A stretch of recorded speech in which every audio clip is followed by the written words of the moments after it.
The Untethered Soul, The Journey Beyond Yourself by Michael A. Singer, read by Avicenna. Part 1. Awakening Consciousness. 1. The voice inside your head. Shoot, I cannot remember her name. What is her name? Darn, here she comes. What is it, Sally? Shoo? She just told me yesterday what's the matter with me. This is going to be embarrassing. In case you haven't noticed, you have a mental dialogue going on inside your head that never stops. It just keeps going and going. Have you ever wondered why it talks in there? How does it decide what to say and when to say it? How much of what it says turns out to be true? How much of what it says is even important? And if right now you are hearing, I don't know what you are talking about, I don't have any voice inside my head, that's the voice we are talking about. If you're smart, you will take the time to step back, examine the voice, and get to know it better. The problem is, you are too close to the objective. You have to step way back and watch it converse. While you are driving, you hear the internal conversation like, was not I supposed to call Fred? I should have. Oh my god, I can't believe I forgot. He's going to be so mad. He may never talk to me again. Maybe I should stop and call him right now. No, I don't want to stop the car right now. Notice that the voice takes both sides of the conversation. It doesn't care which side it takes, just as long as it gets to keep on talking. When you're tired and trying to sleep, it's the voice inside your head that says, what am I doing? I cannot go to sleep yet. I forgot to call Fred. I remember in the car, but I didn't call. If I don't call now, oh wait, it's too late. I shouldn't call him now. I don't even know why I thought about it. I need to fall asleep. Oh shit. No, I cannot fall asleep. I'm not tired anymore, but I have a big day tomorrow and I have to get up early. No wonder you cannot sleep. Why do you even tolerate the voice talking to you all the time? Even if what it's saying is shooting and nice, it's still disturbing everything you are doing. If you spend some time observing this mental voice, the first thing you will notice is that it never shuts up. When left to its own, it just talks. Imagine if you were to see someone walking around constantly talking to himself. You would think he was strange. You would wonder if he is the one who is talking and he is the one who is listening. He obviously knows what's going to be said before he says it, so what's the point? The same is true for the voice inside your head. Why is it talking? It's you who is talking and it's you who is listening. And when the voice argues with itself, who is it arguing with? Who could possibly win? It gets very confusing. Just listen. I think I should get married. No, you know you're not ready. You'll be sorry, but I love him. Ah, come on, you felt that way about what if you had married him? If you watch carefully, you will see that it's just trying to find a comfortable place to rest. It will change sides in a moment if that seems to help, and it doesn't even quiet down when it finds out that it's wrong. It simply adjusts its viewpoint and keeps on going. If you pay attention, this mental pattern will become obvious to you. It's actually a shocking realization when you first notice that your mind is constantly talking. You might even try to yell at it in a feeble attempt to shut it up, but when you realize that's the voice yelling at the voice, shut up, I want to go to sleep. Why do you have to talk all the time? Obviously, you cannot shut it up that way. The best way to free yourself from this incessant chatter is to step back and view it objectively. Just view the voice as a vocalizing mechanism that is capable of making it appear like someone is in there talking to you. Don't think about it, just notice it. No matter what the voice is saying, it's all the same. It doesn't matter if it's saying nice things or mean things, worldly things or spiritual things. It doesn't matter because it's still just a voice talking inside your head. In fact, the only way to get your distance from this voice is to stop differentiating what it's saying. Stop feeling that one thing it says is you, and the other thing it says is not you. If you are hearing it talk, it's obviously not you. You are the one who hears the voice. You are the one who notices that it's talking. You do hear it when it talks, don't you? Make it say hello right now. Say it over and over a few times. No, shut it inside. Can you hear yourself saying hello inside? Of course you can. There is a voice talking and there is you who notice the voice is talking. The problem is that it's easy to notice the voice saying hello, but it's difficult to see that no matter what the voice says, it's still just a voice talking and you listening. There is absolutely nothing that voice can say that is more you than anything else it is. Suppose you were looking at three objects: a flowerpot, a photograph, and a book, and were then asked, which of those objects is you? You would say, none of them. I'm the one who is looking at what you are putting in front of me. It doesn't matter what you put in front of me, it's always going to be me looking at it. You see, it's an act of a subject perceiving various objects. This is also true of hearing the voice inside. It doesn't make any difference what it's saying, you are the one who is aware of it. As long as you think that one thing it's saying is you, but the other thing it's saying is not you, you have lost your objectivity. You may want to think of yourself as the part that says the nice thing, but that's still the voice talking. You may like what it says, but it's not you. There is nothing more important to true growth than realizing that you are not the voice of the mind, you are the one who hears it. If you don't understand, you will try to figure out which of the many things the voice says is really you. People go through so many changes in the name of trying to find myself. They want to discover which is of these voices, which of this aspect of their personality is who they really are. The answer is simple: none of them. If you watch it objectively, you will come to see that much of what the voice says is meaningless. Most of the talking is just a waste of time and energy. The truth is that most of life will unfold in accordance with the forces far outside of your control, regardless of what your mind says about it. It's like sitting down at night and deciding whether you want the sun to come up in the morning. The bottom line is the sun will come up and the sun will go down. Billions of things are going on in this world. You can think about it all you want, but life is still going to keep on happening.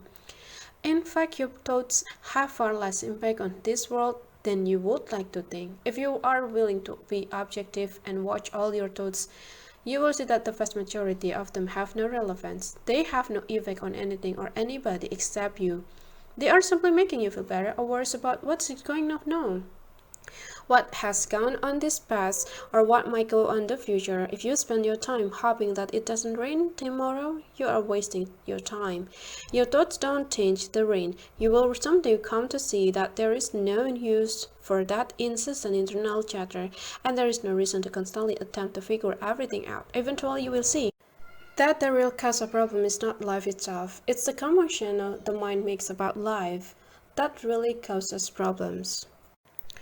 Now this raises serious questions. If so much of what the voice says is meaningless and unnecessary, then why does it even exist?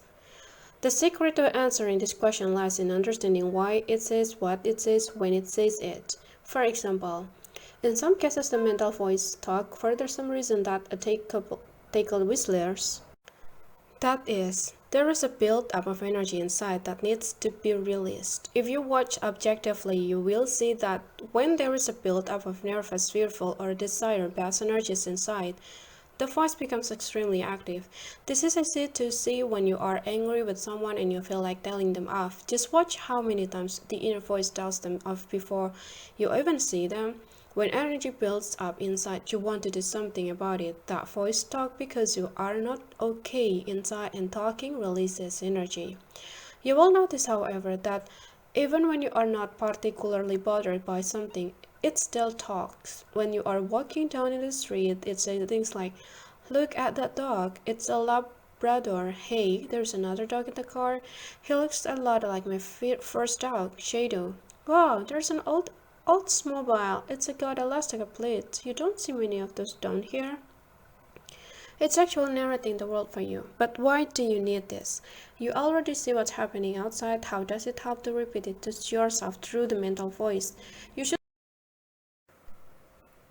With a simple glance, you instantly take in the tremendous detail of whatever you are looking at. If you see a tree, you effortlessly see the branches, the leaves, the flowering buds. Why then do you have to verbalize what you have already seen? Look at that dark wood. The green leaves are so beautiful against the white flowers. Look how many flowers there are.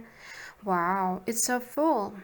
What you will see, if you study this carefully, is that the narration makes you feel more comfortable with the world around you. Like a backseat driving, it makes you feel as tough. Things are more in your control. You actually feel like you have some relationship with them. A tree is no longer just tree in the world that has nothing to do with you. It is a tree that you saw, labeled, and judged by verbalizing in the mentality. You broke that initial direct experience of the world into the realm of your thoughts. The rest becomes integrated with your other thoughts, such as those making up your value system and historical experiences. Take a moment to examine the difference between your experience of the outside world and your interaction with the mental world. When you are just thinking, you are free to create whatever thoughts you want in your mind, and these thoughts are expressed through the voice. You are very accustomed to settling into the playground of the mind and creating and manipulating thoughts. This inner world is an alternate environment that is under your control. The outside world, however, marches to its own laws. When the voice narrates the outside world to you, those thoughts are now side by side in parity with all your other thoughts. All these thoughts intermix and actually influence your experience of the world around you. What you end up experiencing is really a personal presentation of the world according to you, rather than the stark, unfiltered experience of what is really out there. This mental manipulation of the outer experience allows you to buffer reality as it comes in. For example, there are myriad things that you see at any given moment, yet you only narrate a few of them. The ones you discuss in your mind are the ones that matter to you. With this subtle form of pre-processing, you manage to control the experience of reality so that it all fits together inside your mind. Your consciousness is actually experiencing your mental model of reality, not reality itself. You have to watch this very carefully because you do it all the time. You are walking outside in the winter, you start to shiver, and the voice says, "It's cold." Now, how did that help you?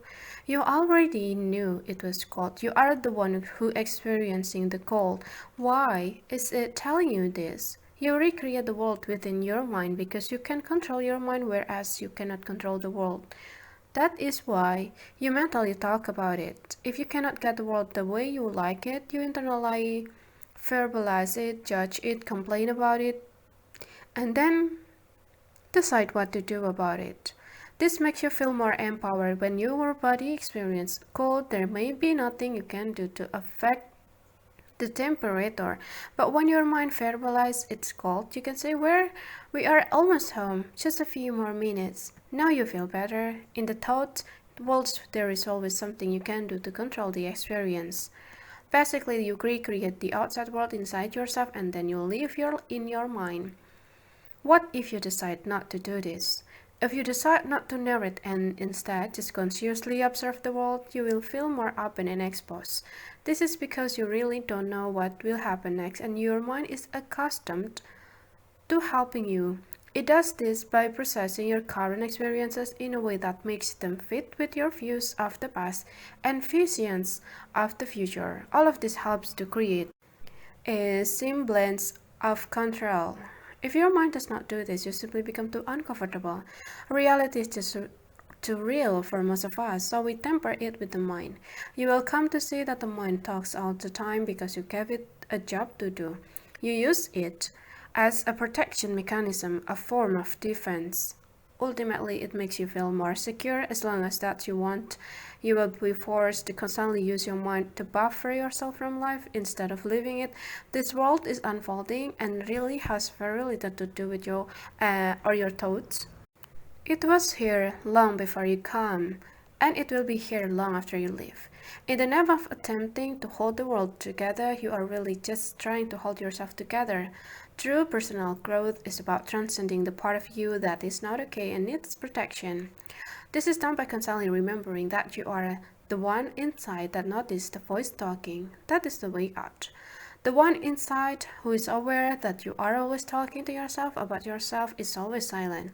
It is a doorway to deep of your being. To be aware that you are watching the voice talk is to stand on the threshold of a fantastic inner journey. If used properly, the same mental voice that has been a source of worry, distraction, and general neurosis can become the launching ground for true spiritual awakening.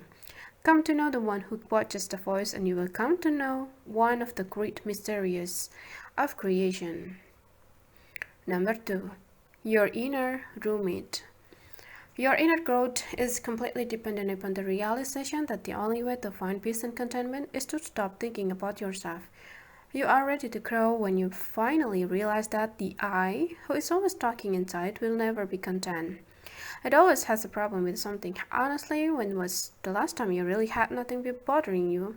Before you had your current problem, there was a different problem, and if you are wise, you will realize that after this one's gone, there will be another one. But the bottom line is, you will never be free of problems until you are free from the part within that has so many problems.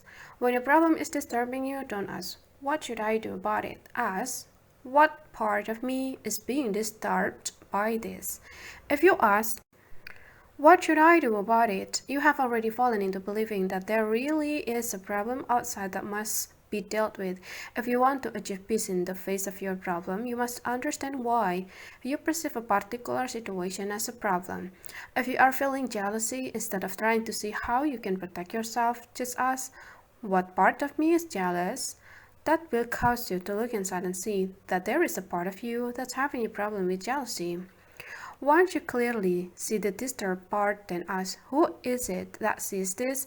Who notices this inner disturbance? Asking this is the solution to your every problem. The very fact that you can see this disturbance means that you are not it.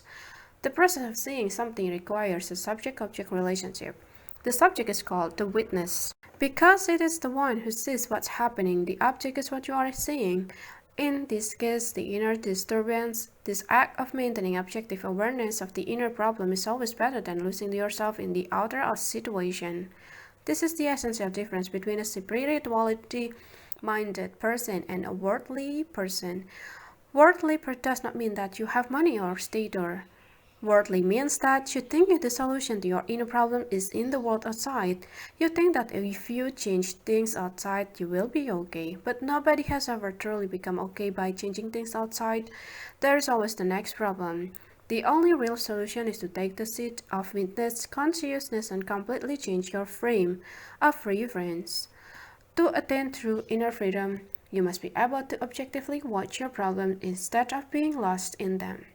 No solution can possibly exist while you are lost in the energy of a problem. Everyone knows you cannot deal well with a situation if you are getting anxious, scared, or angry about it. The first problem you have to deal with is your own reaction. You will not be able to solve anything outside you until you own how the situation affects you inside. The problems are generally not what they appear to be. When you get clear enough, you will realize that the real problem is that there is something inside of you that can have a problem with almost anything.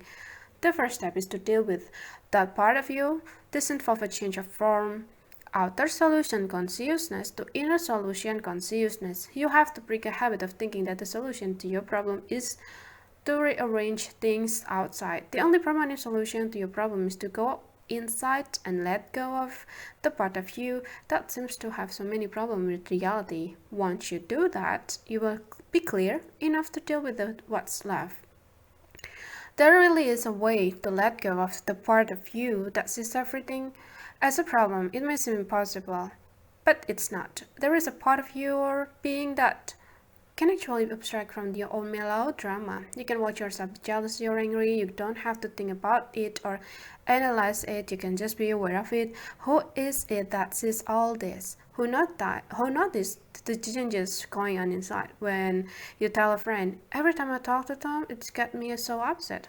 How do you know it gets you upset? You know that it gets you upset because you are in there and see what's going on in there. There is a separation between you and the anger or the jealousy. You are the one who is in there noticing these things. Once you take the seat of consciousness, you can get rid of these personal disturbances. You start by watching Just be aware that you are aware of what is going on in there. It's easy. What you will notice is that you are watching a human being personality with all its strengths and weaknesses. It's as tough there is somebody in there with you. You might actually say you have a roommate. If you would like to meet your roommate, just try to sit inside yourself for a while in a complete solitude and silence. You have the right, it's your inner domain, but instead of finding silence, you are going to listen to incessant chatter. Why am I doing this? I have more important things to do. This is a waste of time. There is nobody in here but me. What's this tale all about? Right on cue, there is your roommate. You may have a clear intention to be quiet inside, but your roommate won't cooperate. And it's not just when you try to be quiet, it has something to say about everything you look at it. I like it, I don't like it, this is good, that's bad. It just talk and talks. You don't generally notice because you don't step back from it. You are so close that you don't realize that you actually hypnotize into listening to it. Basically, you are not alone in there. There are two distinct aspects of your inner being. The first is you, the awareness, the witness, the center of your full intention, and the other is that which you watch. The problem is, the part that you watch never shuts up. If you could get rid of that part, even for a moment, the peace and serenity would be the nicest vacation you have ever had. Imagine what it would be like if you didn't have to bring this thing with you everywhere you go. For spiritual growth is about getting out of this predicament, but first you have to realize that you have been locked in there with a maniac. In any situation or circumstance you roommate could suddenly decide, I don't want to be here, I don't want to do this, I don't want to talk to this person. You would immediately feel tense and uncomfortable. Your roommate can ruin anything you are doing without a moment's notice. It could ruin your wedding day or even your wedding night. That part of you can ruin anything and everything, and it generally does. You buy a brand new car and it's beautiful, but every time you drive it, your inner roommate finds something wrong with it. The mental voice keeps pointing out every little squeak, every little vibration until eventually you don't even like the car anymore. Once you see what this can do to your life, you are ready for spiritual growth, you are ready for a real transformation where you finally say, look at this thing, it's ruining my life, I'm trying to live a peaceful, meaningful existence, but I feel like I'm sitting on the top of a volcano. At any moment, this thing can decide to freak, close down, and fight with what's happening. One day it likes someone, and the next day it decided to pick on everything they do. My life is a mess just because this thing that lives in here with me has to make a melodrama out of everything. Once you have seen this, and not too long ago identify with your roommate, you are ready to free yourself. If you haven't reached this awareness yet, just start to watch. Spend a day watching every single thing your roommate does. Start in the morning and see if you can just notice what it is saying in every situation. Every time you meet somebody, every time the phone rings, just try to watch. A good time to watch is talk is while you are taking a shower. Just watch what that voice has to say. You will see that it never lets you just take a peaceful shower. Your shower is for washing the body, not for watching the mind talk nonstop. See if you can stay conscious enough throughout the entire experience to be aware of what's going on, and you will be shocked by what you see. It just jumps from one subject to the next, and the incessant chatter seems to so neurotic that you won't believe that it's always that way, but it is. You have to watch this if you want to be free of it. You don't have to do anything about it, but you have to get wise to the predicament you are in. You have to realize that somehow you have ended up with a mess of a near roommate. If you want it to be peaceful in there, you are going to have to fix this situation. The way to catch on to what your inner roommate is really like is to personify it externally. Make believe that your roommate, the physique, has a body of its own. You do this by taking the entire personality that you hear talking to you inside and imagine it as a person talking to you on the outside. Just imagine that another person is now saying everything that your inner voice would say. And now spend a day with that person. You have to sit down to watch your favorite TV show. The problem is you have the person with you. Now you will get to hear the same incessant monologue that used to be inside, except that it's sitting next to you on the couch talking itself. Did you turn off the light downstairs? You better go check. Not now, I will do it later. I want to finish watching the show. No, do it now. That's why the electric bill is so high. You sit in the silent aisle watching all of this, then a few seconds later your coachmate is engaged in another dispute. Hey, I want you to get something to eat. I'm craving some pizza. No, you cannot have pizza now. It's too far to drive, but I'm hungry. When will I get to it? To your amazement, this neurotic burst of conflicting dialogue just keep going on, and as if that's not enough, instead of simply watching TV, this person starts verbally reacting to whatever comes on the screen. At one point, after a red hat appears on the show, your coach might start mumbling about an expose and its painful divorce, then the yelling starts, just as though the expose were in the room with you. Then it stops, just as suddenly as it started. At this point, you find yourself hiking the far corner of the coach in a desperate attempt to get as far away from this disturbed person as you can possibly can. Will you dare to do this experiment? Don't try to make the person stop talking. Just try to get to know what you live with inside by externalizing the voice. Give it a body and put it out there in the world just like everybody else. Let it be a person who says on the outside exactly what the voice of your mind says inside. Now make the person your best friend. After all, how many friends do you spend all of your time with and pay absolute attention to every word they say? How would you feel if someone outside really started talking to you the way your inner voice does? How would you relate to a person who opened their mouth to say everything your mental voice says? After a very short period of time, you would tell them to leave and never come back. But when your inner friend continues to speak up, you don't ever tell it to leave, no matter how much trouble it causes you. Listen, there is almost nothing that voice can say that you don't pay full attention to. It pulls you right out of whatever you are doing, no matter how enjoyable, and suddenly you are paying attention to whatever it has to say. Imagine that you are in a serious relationship and are about to get married. You are driving to the wedding and it says, maybe this is not the right person. I'm really getting nervous about this. What should I do? If someone outside of you said that, you would ignore them, but you feel you owe the voice an answer.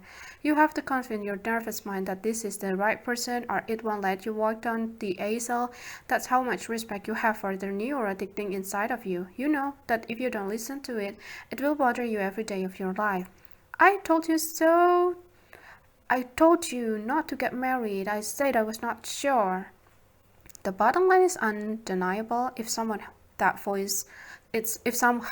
voice managed to manifest in a body outside of you and you had to take it with you everywhere you went, you wouldn't last a day. If somebody were asked you what your new friend is like, you would say, this is one seriously disturbed person. Just look up neurosis in the dictionary and you will get the picture. That being the case, once you have spent a day with your friend, what is the probability you would go to them for advice? After seeing how often this person changed their mind, how conflicted they were on so many subjects, and how emotionally overreactive they tended to be, would you ever ask them for relationship or financial advice? As amazing as it seems, you do just that every moment of your life. Having taken its rightful place back inside of you, it is still the same person who tells you what to do about every aspect of your life. Have you ever bothered to check its credential? How many times has that voice been totally wrong? She doesn't care for you anymore. That's why she hasn't called. She's going to break up with you tonight. I can feel it coming. I just know it. You shouldn't have answered the phone if she calls. After 30 minutes of this, the phone rings and it's your girlfriend. She is late because it's your 1 year anniversary. And she was preparing for a surprise dinner. It was definitely a surprise to you since you completely forgot the anniversary. She says she is on her way over to pick you up. Well, you are very excited and your inner voice is chatting about how great she is. But haven't you forgotten something? Haven't you forgotten about the bad advice the inner voice gave you, the caused you to suffer for the last half hour? What if you had hired a relationship advisor who had given you that terrible advice? They had completely misread the entire situation. Had you listened to the advisor, you never would have picked up the phone. Wouldn't you fire them on the spot? How could you ever trust their advice again after seeing how wrong they were? Well, are you going to fire your inner roommate? After all, its advice and analysis of the situation were totally wrong. No, you never hold it responsible for the trouble it causes. In fact, the next time it gives advice, you are all ears. Is that rational? How many times has that voice been wrong about what was going on or what will be going on. Maybe it's worth noticing whom you are going to for advice. When you have sincerely tried these practices of self-observation and awareness, you will see that you are in trouble. You will realize that you have only had one problem your entire life and you are looking at it. It's pretty much the cause of every problem you have ever had. Now, the question becomes, how do you get rid of this inner troublemaker? The first thing you will realize is that there is no hope of getting rid of it until you really want to, until you have watched your roommate long enough to truly understand the predicament you are in. You really have no basis for practices that help you deal with the mind. Once you have made a decision to free yourself from the mental melodrama, you are ready for teaching a new technique. You will now have real use of them. You will be relieved to know that you are not the first person to have this problem. There are those who have come before you, who found themselves in the same situation, and many of them looked for guidance from those who had mastered this field of knowledge. They were given teaching and techniques such as yoga, which were created to help in this process. Yoga is not really about getting your body healthy, although it does that too. Yoga is about the knowledge that will help you out of your predicament, the knowledge that can free you. Once you have made this freedom the meaning of your life, there are spiritual practices that can help you. These practices are what you do with your time in order to free yourself from yourself. You will eventually catch on that you have to distance yourself from your physique. You do this by setting the direction of your life when you are clear and not letting the wavering mind deter you. You will is stronger than the habit of listening to that voice. There is nothing you cannot do. Your will is supreme over all of this. If you want to free yourself, you must first become conscious enough to understand your predicament. Then you must commit yourself to the inner work of freedom. You do this as tough your life depended on it, because it does. As it is right now, your life is not your own. It belongs to your inner roommate, the physique. You have to take it back. Stand firm in the seat of the witness and release the hold that the habitual mind has on you. This is your life. Reclaim. 3. Who are you? Ramana Maharshi, 1879 to 1950, a great teacher in the yogic tradition, used to say that to attain inner freedom, one must continuously and sincerely ask the question, who I am. He thought that this was more important than reading books, learning mantras, or going to holy places. Just ask, who am I? Who sees when I see? Who hears when I hear? Who knows that I am aware? Who am I? Let's explore this question by playing a game. Make it believe that you and I are having a conversation. Typically in Western culture, when someone comes up to you and asks, excuse me, who are you? You do not admonish them for asking such a deep questions. You tell them your name, for example, Sally Smith. Asking such a deep question. Yeah, but I'm going to challenge this response by taking out a piece of paper and writing the letter Sally Smith and then showing it to you. Is that who you are? A collection of letters? Is that who sees when you see? Obviously not. So you say, okay, you're right, I'm sorry, I'm not Sally Smith, that's just a name people call me, it's a label. Really, I'm a Frank Smith's wife. No, that's not even politically correct nowadays. How could you be Frank Smith's wife? Are you saying you didn't exist before you met Frank? And you would choose to exist if he died or you got remarried. And Frank Smith's wife cannot be who you are. Again, that's just another label. The result of another situation or event you participated in, but then who are you? This time you respond, okay, now you have my attention. My label is Sally Smith. I was born in 1965 in New York. I lived in Queens with my parents, Harry and Mary Jones, until I was 5 years old. Then we moved to New Jersey and I went to Newark Elementary School. I got all the A's in school, and in the 5th grade I played Dorothy in The Wizard of Oz. I started dating in 9th grade and my first boyfriend was Joey. I went to Rutgers College when I met and married Frank Smith. That's who I am. Wait a minute, that's a fascinating story, but I didn't ask you what has happened to you since you were born. I asked you, who are you? You have just described all these experiences, but who had these experiences? Wouldn't you still be in there, aware of your existence, even if you had gone to a different college? So you contemplate this and you realize that never in your life have you asked yourself that question and really mean it. Who am I? That is what Ramana Maharshi was asking. So you ponder this more seriously and you say, okay, I'm the body that is occupying this space. I'm 5'6" and I weigh 135 pounds. And here I am. When you were Dorothy in the 5th grade play, you were not 5'6" foot. You were 4'6". So which are you? Are you the 4'6" person or are you the 5'6" person?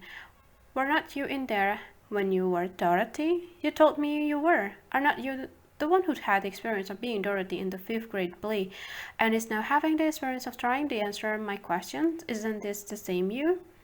Perhaps we need to step back for a moment to ask some exploratory questions before returning to the core questions. When you were 10 years old, didn't you look in the mirror and see a 10-year-old body? Wasn't that the same you that knows this an adult body? What you look at has changed. But what about you? The one who's looking. Isn't there is a continuity of being? Wasn't it the same being that looked in the mirror throughout the years? You have to contemplate this very carefully. Here is another question. When you go to sleep every night, do you dream? Who is dreams? What does it mean to dream? Your answer. Well, it's like a motion picture placed in my mind and I watch it. Who watches it? I do. The same you who looks in the mirror. That's the same you who is reading these words or maybe listening this audio.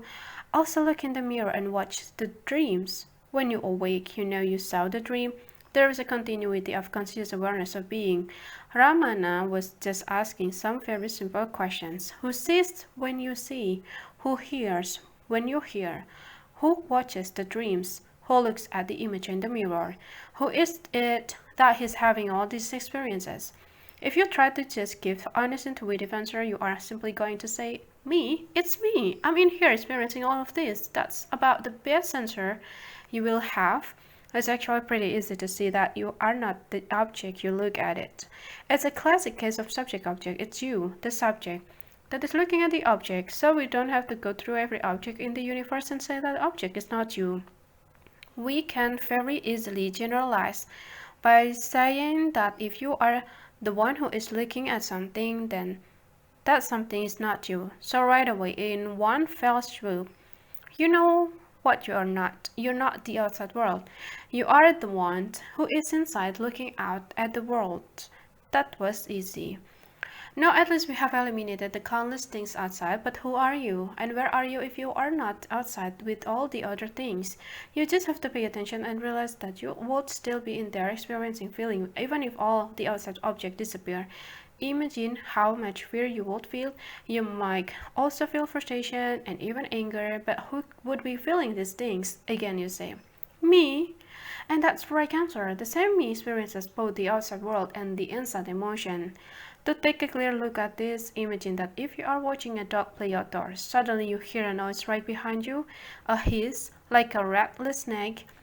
Would you still be looking at the dog with the same intensity of focus? Of course not. You would be feeling tremendous of fear inside.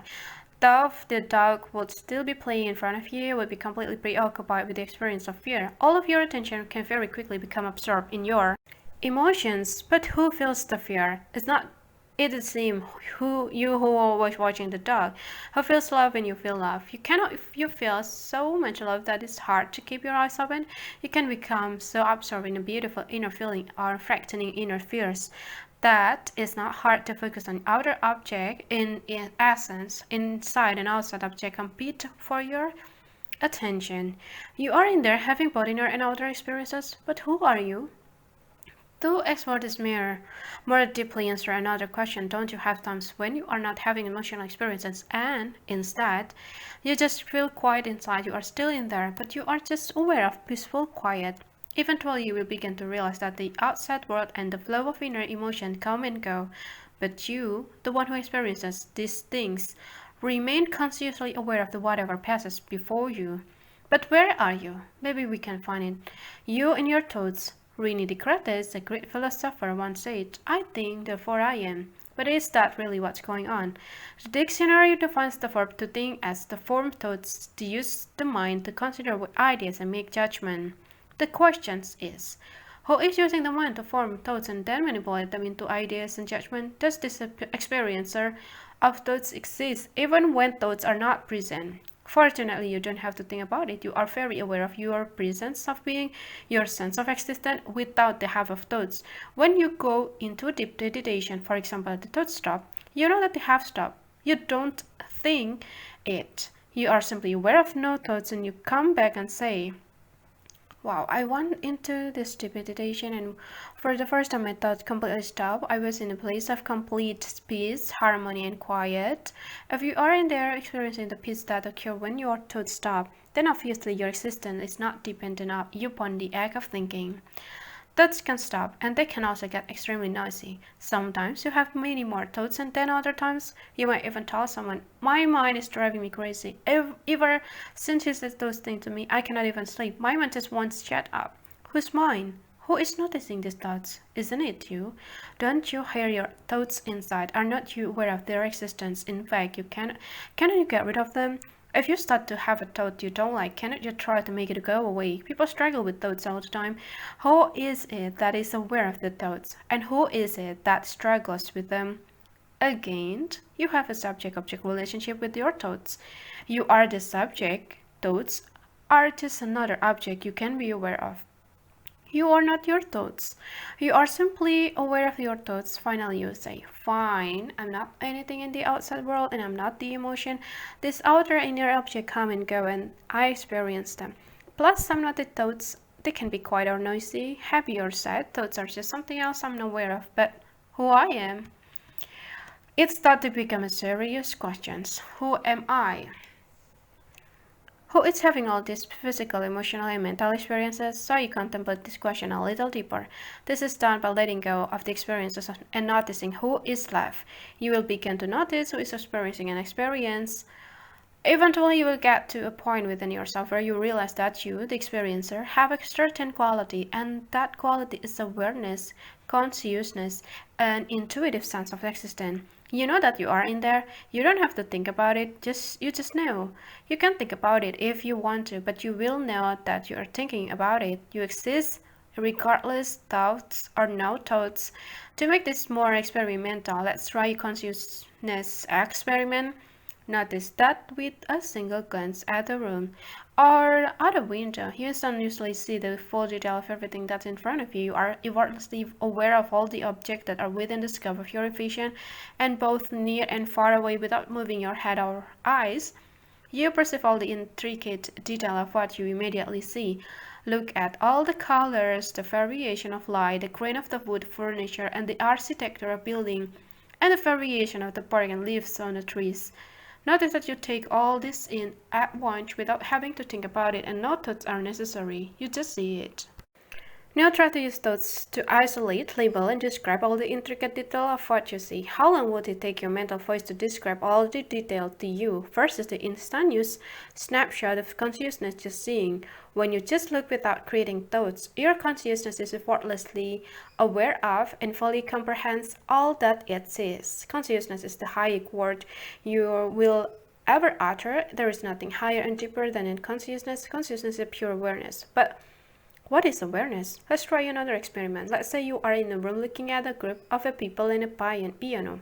Now make it believe the piano ceases to exist in your world. Would you have a major problem with that? You say, no, I don't think so. I'm not attached to pianos.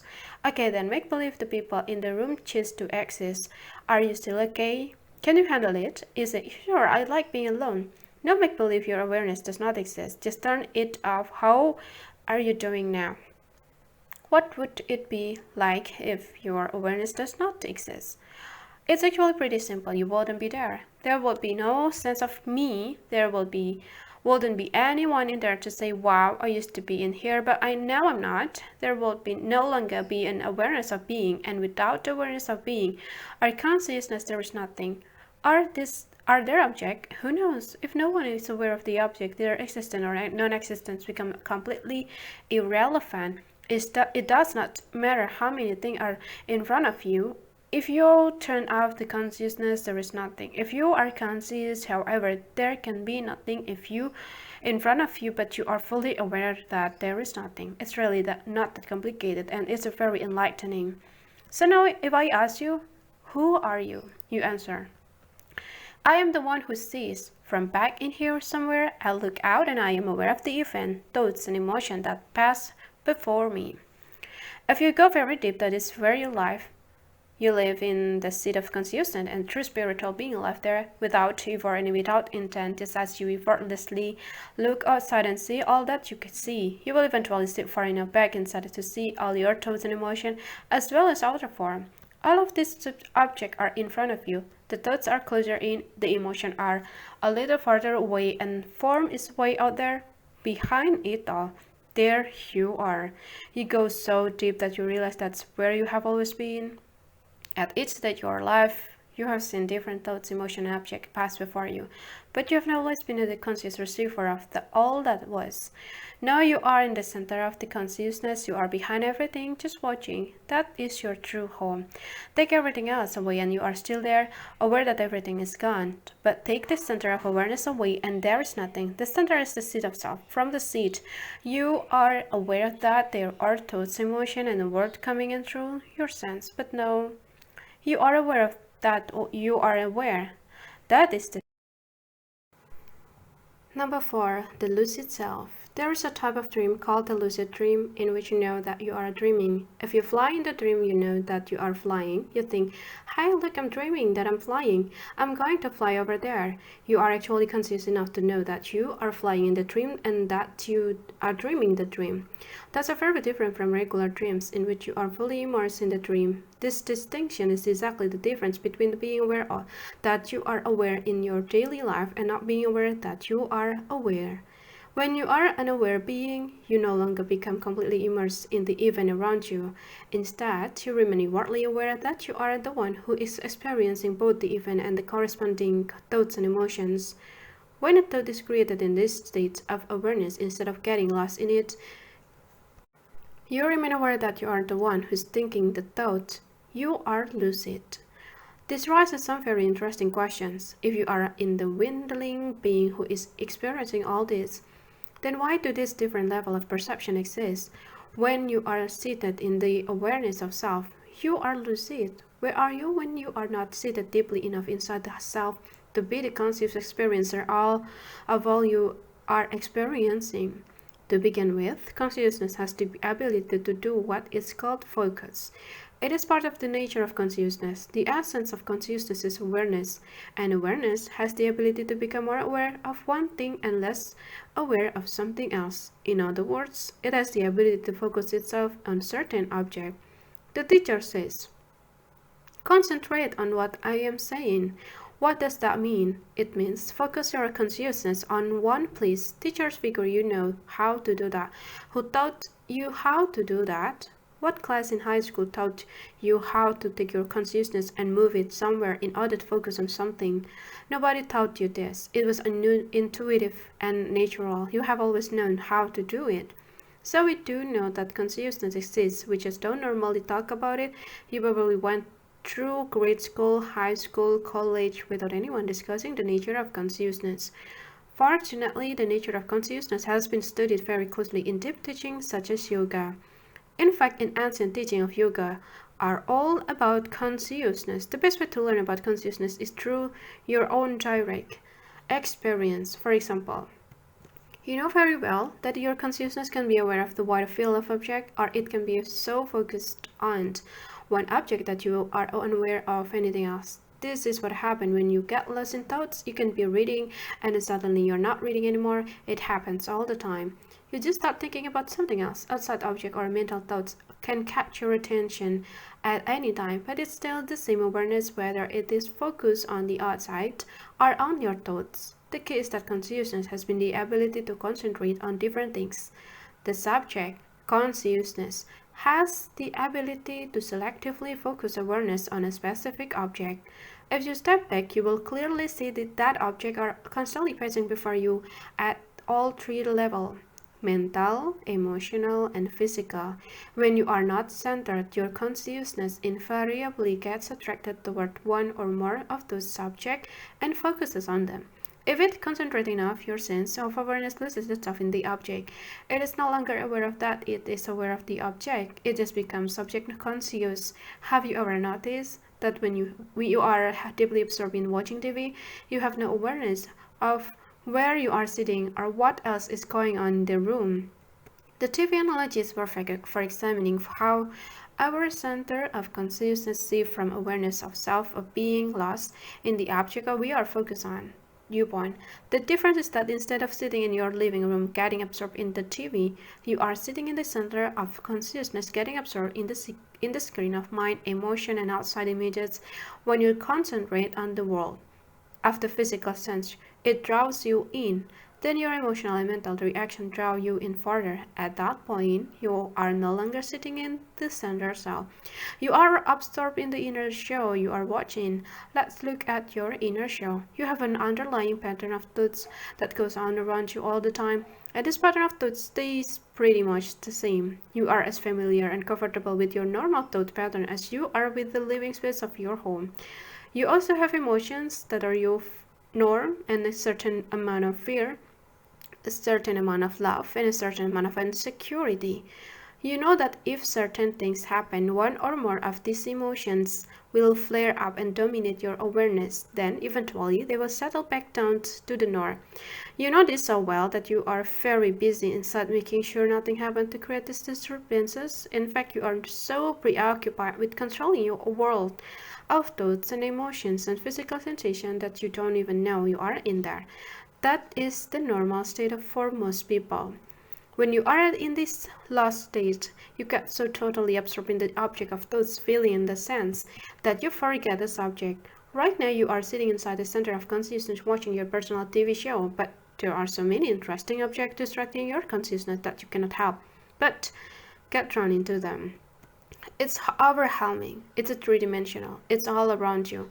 All of your senses draw you in. Sight, sounds, taste, smell and touch, as well as your feelings and your thoughts. But you are really sitting quietly inside looking out at all of these objects just as the sun does not leave its position in the sky to illuminate object with its radiating light. So consciousness does not leave its center to project awareness onto the object of form, thoughts, and emotions.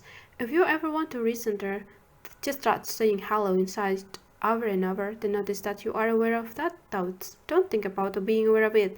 That's just another thought. Simply relax and be aware that you can hear hello being echoed in your mind. That is your seat of centers consciousness.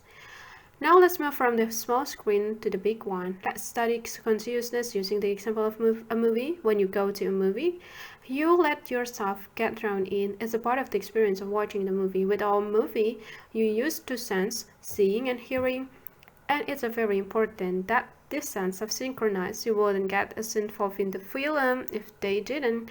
Imagine you were watching a James Bond movie and the soundtrack didn't synchronize with the scene.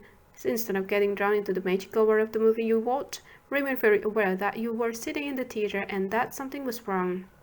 But because soundtrack and the scene normally synchronize perfectly, movie capture your awareness and you forget that you are sitting in the theater. You forget your personal thoughts and emotion and your consciousness gets pulled into the film.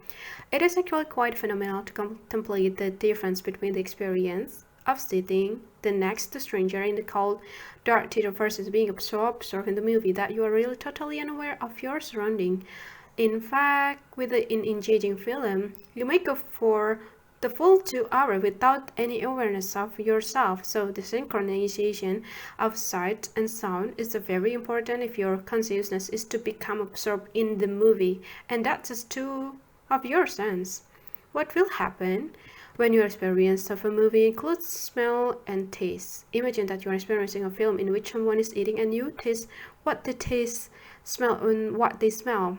You would surely get caught in that one. The sensory input has doubled and therefore the number of objects drawing on your consciousness has also doubled.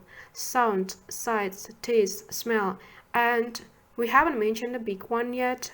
Would you even go to a theater that has touch? When they get all five senses working together, you don't stand a change. If they all synchronize, you will be completely absorbed into the experience, but then again, not necessarily. Imagine you are sitting in the theater, and even with this overwhelming sensory experience, you still become bored with the movie. It just is not capturing your attention, so your thoughts start to wander. You begin thinking about what you will do when you get home. You start thinking about something that happened to you in the past. After a while, you are so lost in your thoughts that you are hardly aware that you are watching a movie.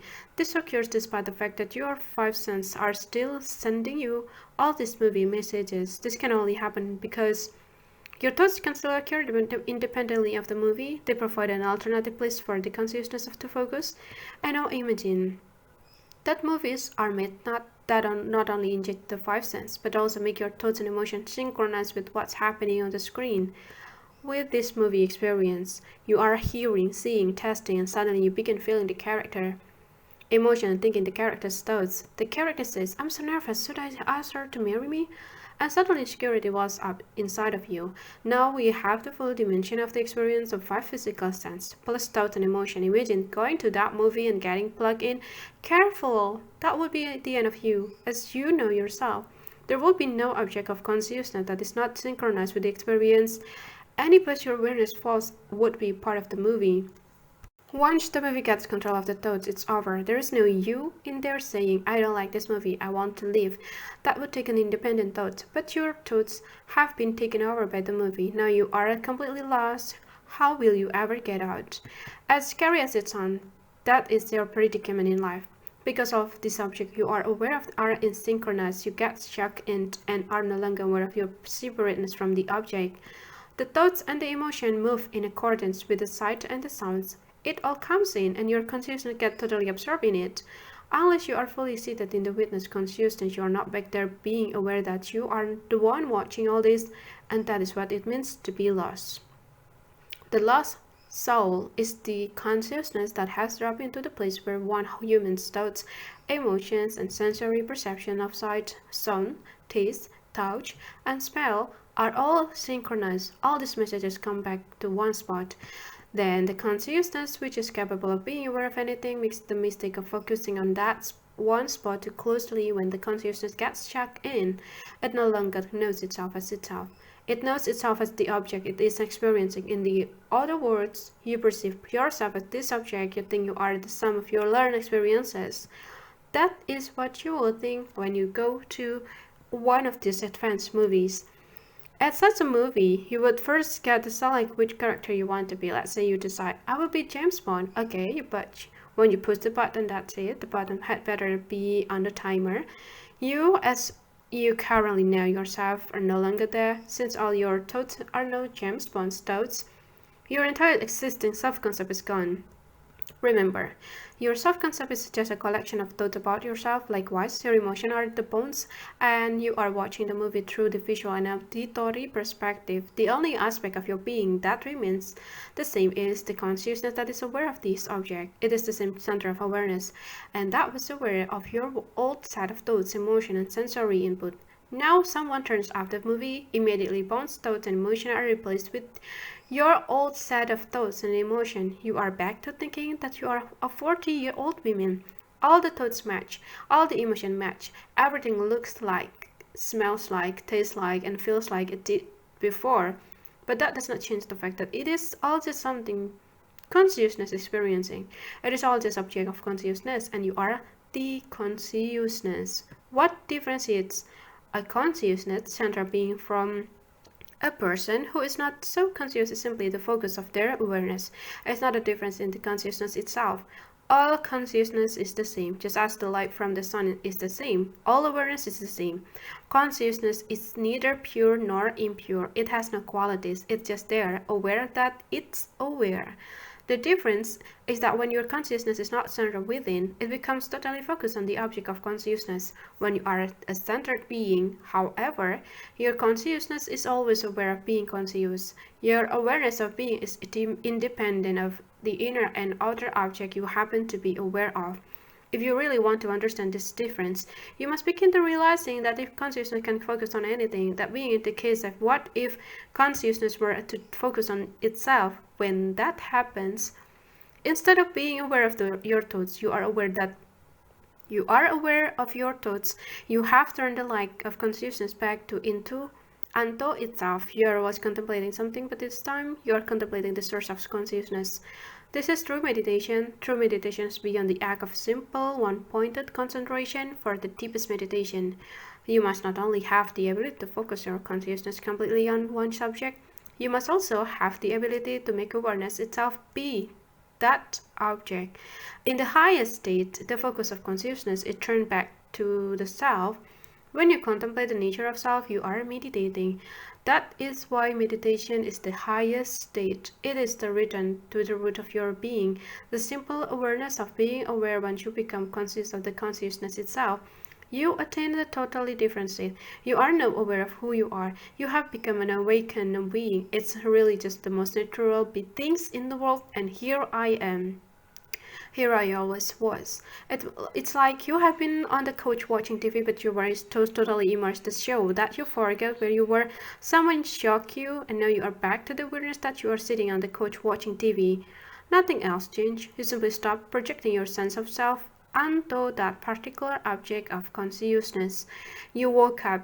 That is spirituality. That is the nature of self. That is who you are. As you pull back into the consciousness, this world ceases to be a problem. It is something you are watching. It keeps changing, but there is no sense of that being a problem. The more you are willing to just let the world be something you are aware of, the more it will let you be who you are. The awareness of the self, the Atman, the soul. You realize that you're not who you thought you were. You are not even a human being, you just happen to be watching one. You will begin to have a deep experiences within your own center of consciousness. This will be deep, intuitive experiences of a true nature of self. You will find that you are tremendously expansive when you start to explore consciousness instead of form. You realize that your consciousness only appears to be small and limited because you are focusing on a small and limited object. That's exactly what happens when you are focusing solely on the TV. There is nothing else in your world. If you pull back, however, you can see the whole room, including the TV. Likewise, instead of just focusing so intently on this one human being's thoughts, emotion, and sensory world, you can pull back and see everything. You can move from the finite to in the infinite. It's not. This is what they have been trying to tell us. Christ, Buddha, and the great saints and sages of all time and all religions. One of these great saints, Ramana Maharshi, used to us. Who am I? We see now that this is a very deep question. Ask it ceaselessly, constantly. Ask it, and you will notice that you are the answer. There is no intellectual answer, and you are the answer. Be the answer, and everything will change. Part 2. Experiencing energy. 5. Infinite energy. Consciousness is one of the great mysteries in life.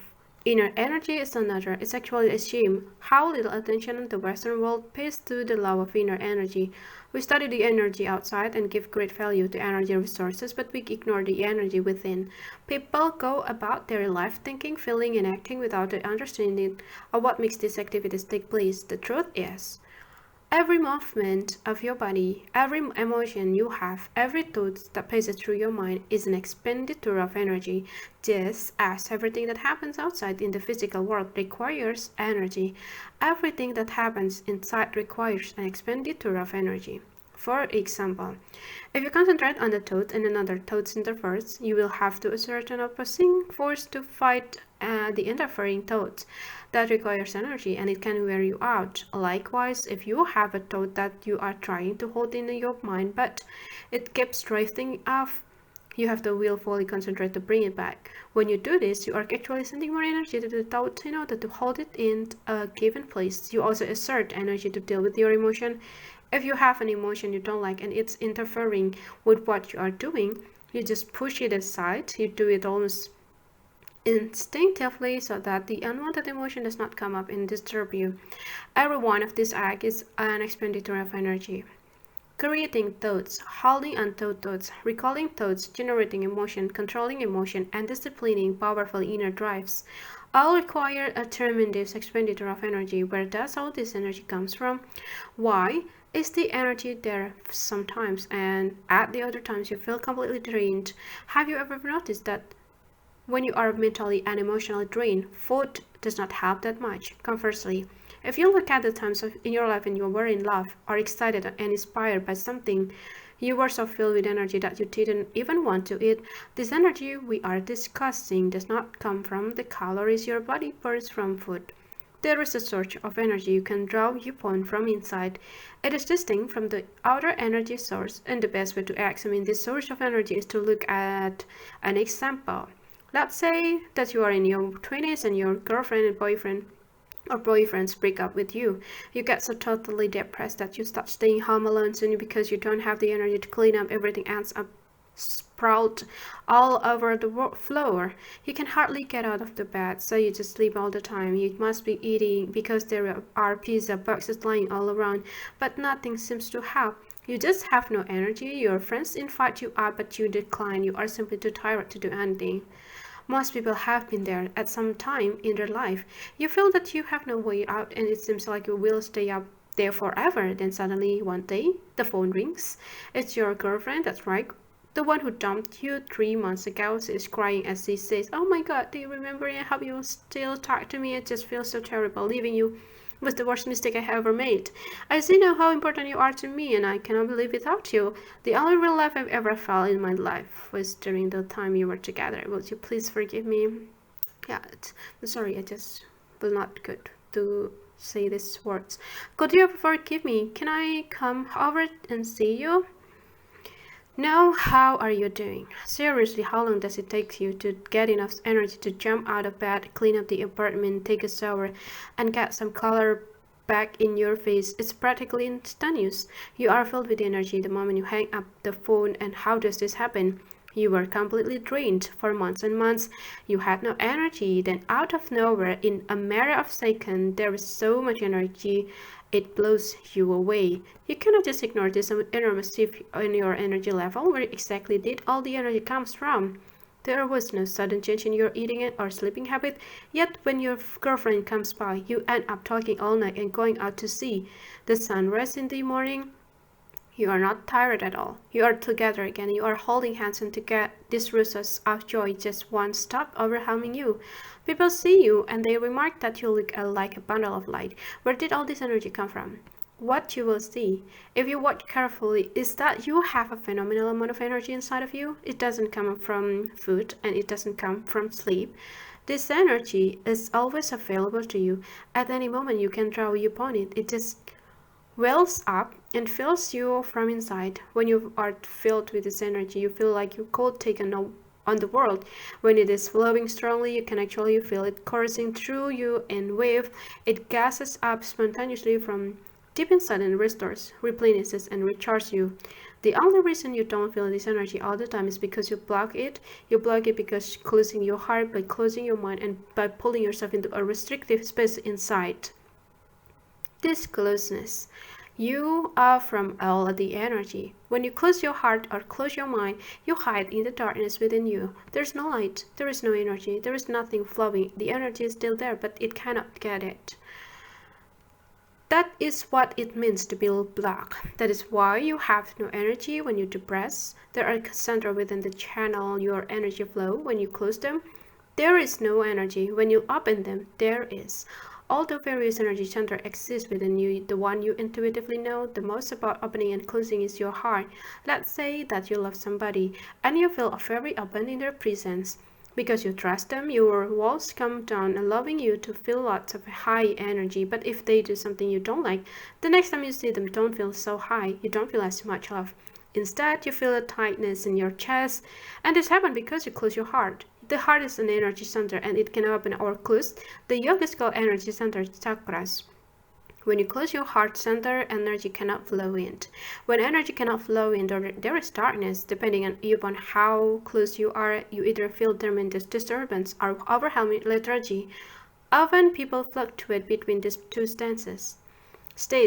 If you then find out that your loved one didn't do anything wrong, or if they apologize to your satisfaction, your heart opens again. With this happening, you get filled with energy and the love starts flowing again. How many times have you experienced this dynamic in your life? You have a wellspring of beautiful energy inside of you. When you are open, you feel it. When you are closed, you don't. This flow of energy comes from the depth of your being. It's been called the many names. In ancient Chinese medicine, it is called qi. In yoga, it is called Sakti. In the West, it is called spirit. Call it anything you want. All the great spiritual traditions talk about your spiritual energy. They just give it different names. That spiritual energy is what you are experiencing when your love rushes up into your heart. That is what you are experiencing when you are enthused by something, and all this high energy comes up inside of you. You should know about this energy because it's yours. It's your birthright and it's unlimited. It's unlimited. You can call upon it anytime you want. It has nothing to do with age. Some 80-year-old people have the energy and enthusiasm of a child and they can work long hours for 7 days a week. It's just energy. Energy does not get old. It does not get tired and it does not need food. What it needs is openness and receptivity. This energy is equally available to everybody. The sun does not shine differently on different people. If you are good, it shines on you. If you did something bad, it shines on you. It's the same with the inner energy.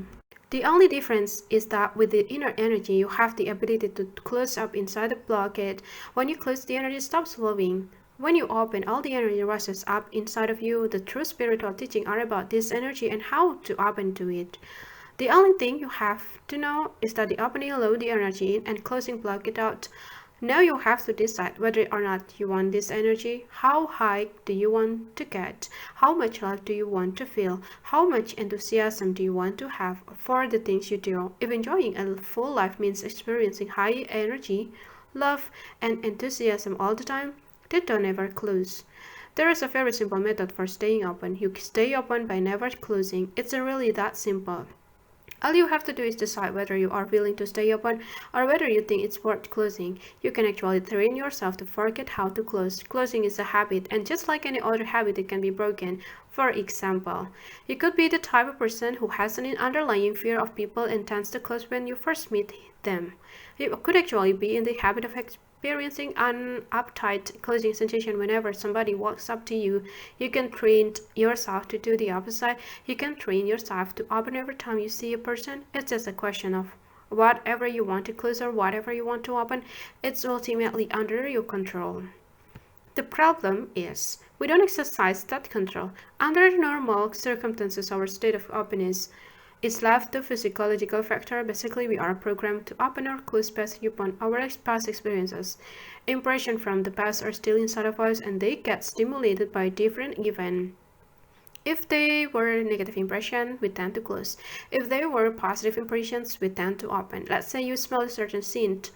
That reminds you of what it was like when you were young and somebody was cooking dinner. How you react to this scent depending upon the impression left by your past experiences. Did you enjoy having dinner with the family? Was the food good? If so, then the smell of the scent warms you and opens you. If it was not so much fun eating together, or if you had to eat food you didn't like, then you tighten up and close. It really is that sensitive. A smell can make you open and close, and so can seeing a car or of a certain color or even the type of shoes a person is wearing. We are broken based upon our past impression, such as that all kind of thing can cause us to open and close. If you pay attention, you will see it happen regularly throughout each day. But you should never leave something as important as your energy flow to change. If you're like energy, and you do, then don't ever close. The more you learn to stay open, the more energy can